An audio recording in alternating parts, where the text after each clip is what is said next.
ating gate. Yung poste ng gate natin ay bumigay.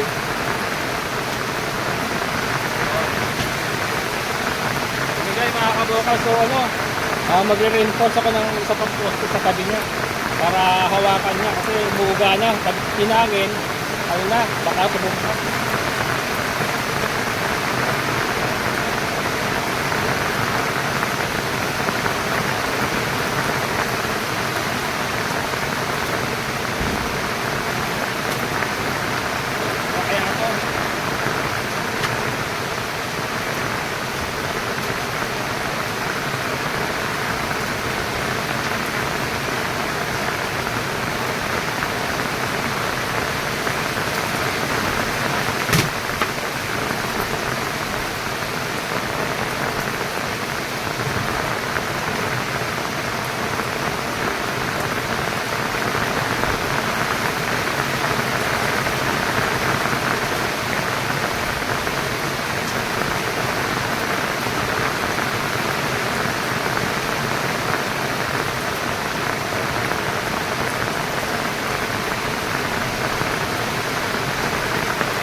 Okay yan. Solid. Babaon ko tapos papako ko. Baba.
Depression ko na lang mga kabukal.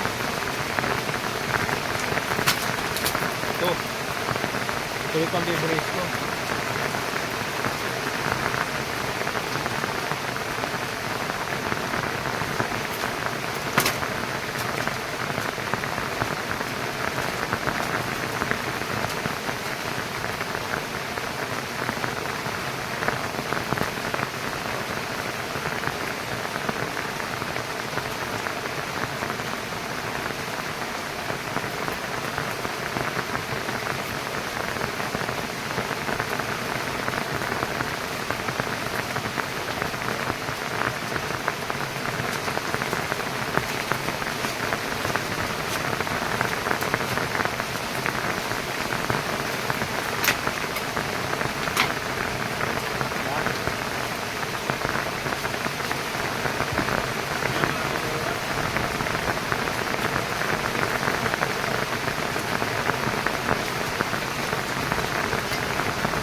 Yan mga kabukals.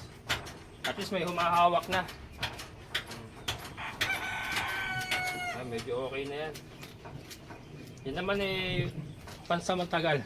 Hindi naman magtatagal yung mga kabukals. Kasi balang araw naman, papapader naman natin yan. Balang araw mga kabukals. Pagdating ng tamang panahon. Ganyan lang muna siya. Ayan, so ayan mga kabukals, so ang ating temporary fix na ginawa, ayan, bracket, nilagyan na lang natin ng ano, bracket, brace, ano, at least nahawakan, di katulad kanina talagang babagsak mga kabukals pag hinangin, talagang ano, kasi nakita ko naman yung base nya buo pa eh. Ang bumigay mga kabukals yung buhos, may buhos kasi yan eh.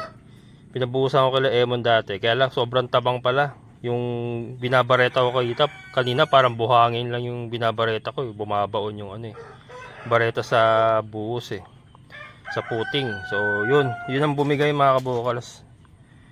Kaya yun, nilagyan natin ng brace na lang. Ito, matindi pagkakabaw nito. Nakita niyo naman yung pokpon na ginawa ko kanina, oh. Yan, oh. Pinukpok natin ng gusto yan. So yan, wala nang galaw yan. Yan, so temporary fix. Ito naman, safe ito kasi nakapako ito dito sa ating ano, nakapako sa bahay. Ayan oh, nakapako yan. And then may buhos din yan sa baba. Ayan, ito yung buhos mga kabukals. So ayan oh. Yung doon malabnaw ang ginawa nila, ba't kaya ganun? O baka nabasag na. Siguro nabasag na mga kabukals, katagalan na rin or ano, sa hangin. Ito kasi naka ano to, nakapako yan dyan, oh. So pag ito bumigay, kasama bahay ko. Kasama yung bahay pag bumigay yan. Ayan mga kabukals. Ano yan, tatagal pa ng ano yan, mga 100 years pa. 100 years more pa itatagal niya mga kabukals. Ayan. Biglang hinto ng ulan. Alas 4 pa lang. Hindi na naman ako nakapagdamo. Ayan. Mahirap kasi magdamo pag basa na ganyan eh, umulan. Ito nga ito rin na ba ako kahapon mga kabukals. Ayan. Dapat titirahin ko pa to. Ayan. Kaya lang bukas na lang uli. Para mag-grass cutter na yan. Pagka nalinis na yung mga gilid-gilid ng semento, iga-grass cutter ko na. Kasi mahirap dumikit dito, baka tamaan ko yung semento. Delikado. Kaya gusto ko malinis muna yung mga gilid-gilid. Saka ito hindi pwede grass cutter, baka tamaan yung ating mga bagong tanim na halaman. Ayan o, ano yan eh, yung puno na ito, lansones siya mga kabukals. Ito dapat hindi ito pinapatuloy. Ayan, may tumutubo mga kabukals, oh. Hindi dapat siya pinapatuloy. Yan, kasi andito ang grafting niya dito. Ito yung magulang na sanga. Ito ano to, mura ito. Galing to sa buto. Ayan, may mga ano. Yung ganyan, papatayin na kagad yan. Hindi na natin patutuloyin yan. Ayan. Yung mga umuuspong na yan. Hindi dapat patuloyin yan. Kasi baka malito ako. Baka lumaki siya ng gusto, hindi ko mapansin. Kasi ito lang dapat ang palalakihin natin, itong grafted na to. Yan, lansones mga kabukals, longkan. Yan yung ating mulberry, lalaki ng dahon mga kabukals, oh. Yung ating motor, hindi ko pa napapagawa ng bubong, pero safety naman yung ating water pump. Yan, lago na Madre de Agua, kaya yung ating chopper ay ayusin na natin. Yan ang susunod natin gagawin. Ayan, ikutan muna natin yung iba natin mga halaman. Ito yung ating ubas. Lalagyan ko na yan, malapit ko ng lagyan ng balag yan mga kabukals, kasi umano na siya. Yan, umuusbong na ng mga panibago mga kabukals, oh. Ang ating ubas. And yung mga ugat, oh. Nagagalit na yung mga ugat. Nagagalit. Ayan. Napakalago na natin mga Madre de Agua dito. Ating mga tinanim na dwarf coconut. Sana ay dwarf coconut nga mga kabukals. Ayan, may panibagong ano na mga kabukals, oh. Bago na to. Ayan, oh. Bagong ano na yan. Usbong. Ito, dwarf coconut. Ito bago rin to. Bagong usbong din to. Daming linisin. And ito yung isa nating grafted Carabao mango. Yan. So again, ito kailangan ano natin, babantayan natin to mga kabukals. Minsan kasi may mga ayun, katulad nito. Ayan, oh. May may umuusbong. So yan, dapat paano yan? Papatay na kagad natin yan kasi ito ang ano niya, ito ang dugtong niya, ano. Yan ang dugtong niya. Kailangan ano, babantayan din yung paglaki. And to dwarf coconut. Yung papaya natin, yan, umaano na, buhay na yung papaya natin mga kabukals. So ayan, oh, manibagong ano na yan, manibagong dahon na yan ng papaya natin. Hindi ating langka, ayun, oh, magpapanibago na rin mga dahon, oh. Sumisipa na. And syempre yung kalamansi hindi ko pa rin may tanim. Pero may ano na, ayan, oh, mga bunga na yan mga kabukals, oh, kalamansi, oh. Ayan, shoutout kay Ate Nino pa.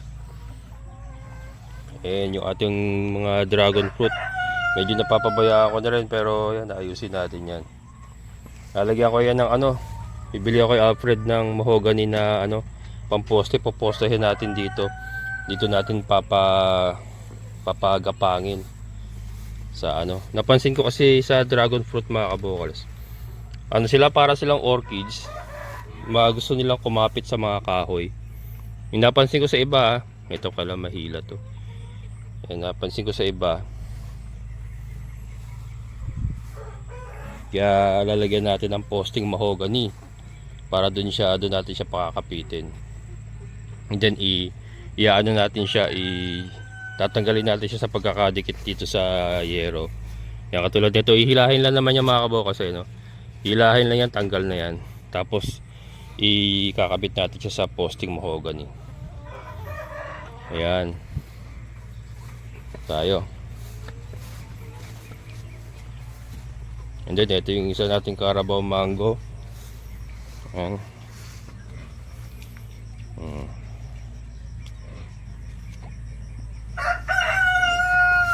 Ito yung dugtungan niya. Ayan, oh. Yan, dapat dito wala yan.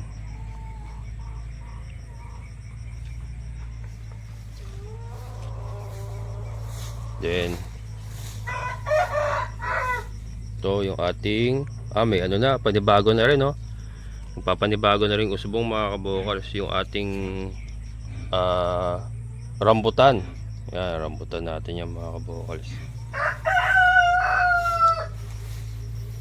Ito yung bayabas. Buhay ka pa ba? Buhay mga kabukals, oh. Nagpapanibago na rin siya. Buhay. Panibago na rin siya. Ito yung ano, yung guwapol daw to, eh. Sana nga guwapol nga talaga. Diskumpiyado ko, lilitong dahon, eh, oh. Parang native na bayabas, eh. Ayun. Ito. Grabe ng daan, lago na ng ating Madre de Agua talaga mga kabukals. So,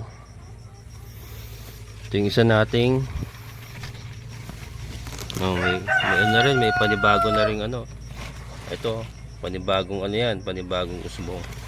Yan naman ano yan, maliliwanag siya dyan pagka na-harvest na natin ng Madre de Agua. Liliwanag yan mga kabukals. Ito yung isa, puro may mga ano na. Iba talaga pagkatagulan mga kabukals, mabilis mabuhay ang mga halaman.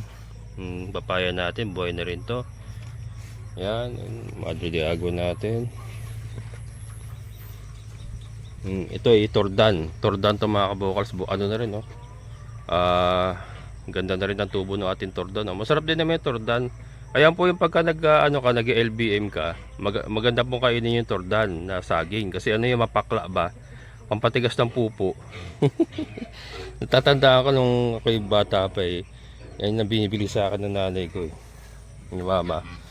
Pagka papakainin niya akong torda, mapaklang saging. Yan yun eh. Latundan. Ang daming lilinisin mga bukas. Pati mga natin, mga tanglad natin, nagsisilakihan na rin. Ayan. Ito, ang laki na ito mga bukas. Ang bilis lumaki ng papaya natin dito Ayan, papaya. Ayan yung malugay natin Ito pagka nagsasanga na ito, papaano natin yan, itatanim pa uli natin yung mga sanga niya pag humaba na. Ayan. Si Ate Lino pa nagre-request ng malunggay sa lote niya, yan sa kabilang lote niya. Ito, hindi pagkukuhaan tayo. At least may nabuhay. Ito yung isa sa mga tinanim ko noon na malunggay. At least may nabuhay kahit pa paano. Yan, ito yung ating mga lakatan mga kabukals. Sumipa na ng gusto yung ating mga lakatan. Tapos, ang dami niyang usbong. Ayun, may mga usbong naman siyang panibago. Ito, panibago ito. Ayan, so dito tayo sa loob ng ating breeding area ng mga manok. Ayan. Kung tayo galing, ayun yung malunggay, ayan yung lakatan. Then nandito po yung sa nating fruit bearing, yung siniguelas. Ayan. Siniguelas siya mga kabokals. And then ito yung isang dwarf natin, dwarf coconut. Then yung ating tordan, may mga bagong tubo na rin. Ano tordan niya mga kabokals.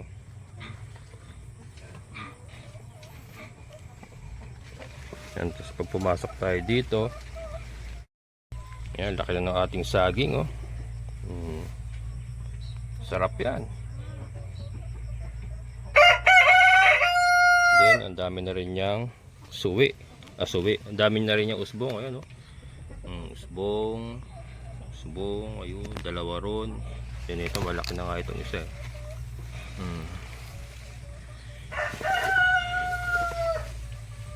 Then ito, grabe yung natin dito mga kabukals, yung mulberry natin Yan, pag naayos ko yung chopper, nag-harvest tayo ng Madre de Agua, ito mga dahon na to, isasabay natin yan sa pag-chop. Yan, isa rin po yan sa ipapakain natin sa ating mga alaga. Yan, mga dahon, tatalbosan din natin siya. Pag tinalbosan daw kasi itong mulberry mga kabukals, lalo siyang mamumunga. Lalo para siyang ubas, inaano siya, binabawasan siya ng mga sanga, mga dahon. Ayan. So yan ang gagawin natin. And then ito, grabe mga natin Madre de Agua. Kailangan na talaga maayos yung ating chopper. Then ito is saging pa rin natin to, yung saging na green. Ayan. Hello chicken. And ito yung guyabano. Maano na rin yung mga bagong usbong. Ang ating guyabano mga kabokals. Dalawa yan sukal na. Sukal na sa parang sa old area lang mga kabokals ito yung isa nating guyabano.